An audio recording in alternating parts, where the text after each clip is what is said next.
하나님의 성품 가운데는 공의를 향한 뜨거운 열망으로 사회에서 연약한 이들을 한없이 사랑하시며 그 삶에 깊이 간섭하시는 속성이 확고하게 뿌리내리고 있다. 오늘의 하쇼 말씀은 잠언 31장 8절의 말씀입니다. 너는 말 못하는 자와 모든 고독한 자의 송사를 위하여 입을 열지니라. 아멘. 이번 한 주는 설 명절이 있는 주간으로서 어느 때보다도 빠르게 지나간 것 같습니다. 일상으로 돌아오는 것이 쉽지 않으셨을 텐데요. 그래도 다시 일상으로 돌아오고 각자의 자리에서 맡은 일들을 감당할 수 있음에 감사해야겠죠. 오늘은 이번 한 주를 마무리하며 잠언의 말씀을 함께 살펴볼 텐데요. 오늘 잠언 31장은 르무엘 왕의 어머니가 아들인 왕에게 교훈하는 형식으로 기록되어 있는 말씀입니다. 또 10절부터 이어지는 말씀은 우리에게 잘 알려진 현숙한 여인에 대한 말씀이기도 하죠. 그중 오늘 우리가 나누게 되는 8절의 말씀은 고독한 자를 대하는 방법에 대해 말씀하고 있습니다.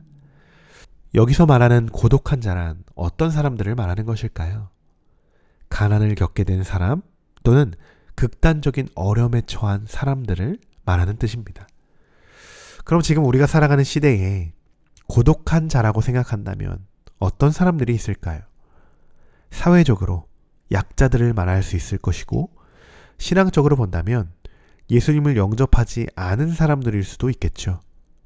그럼 이번에는 좀 더 가까이 여러분의 주변에서 한번 찾아보면 어떨까요? 여러분의 주변에 고독한 사람은 누가 있습니까?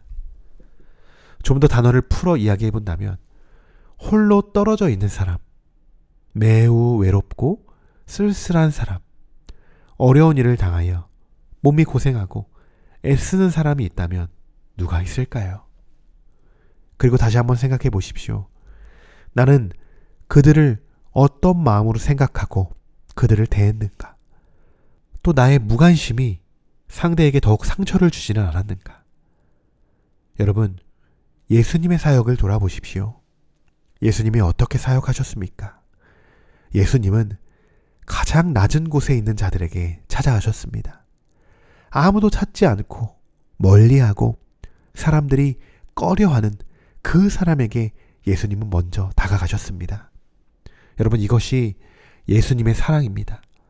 우리가 예수님의 성품을 닮아가고자 한다면 우리 안에도 이와 동일한 사랑의 마음이 생겨나야 할 것입니다.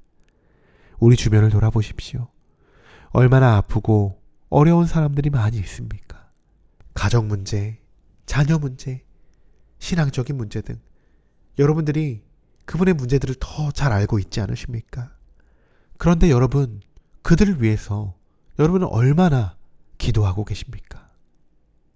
사랑한다고 말하면서 그 사람을 위해서 얼마나 마음을 다해 기도하고 계십니까?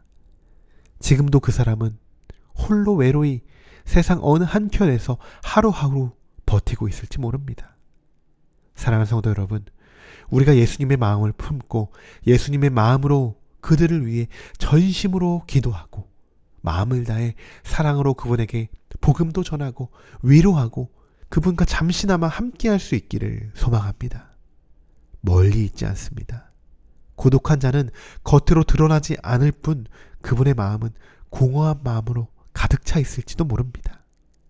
오늘 하루 여러분의 주변을 돌아보시고 여러분의 마음에 떠오르는 분들을 위해 더욱 기도하고 그분에게 예수님의 사랑과 따뜻함을 전해주는 여러분이 되시기를 주님의 이름으로 축원합니다.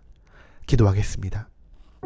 너는 말 못하는 자와 모든 고독한 자의 송사를 위하여 입을 열지니라. 아멘. 조심히 다가가는 지혜를 허락하시고 마음으로 다가갈 수 있는 따뜻함을 부어주시옵소서. 나로 인해 예수님의 마음이 전해지고 위로를 받는 놀라운 역사가 일어나기를 소망합니다. 오늘도 나를 사용하시고 나를 통해 일하시는 하나님을 기대하며 지금도 우리와 함께 하시는 우리 주 예수 그리스도의 이름으로 기도드립니다.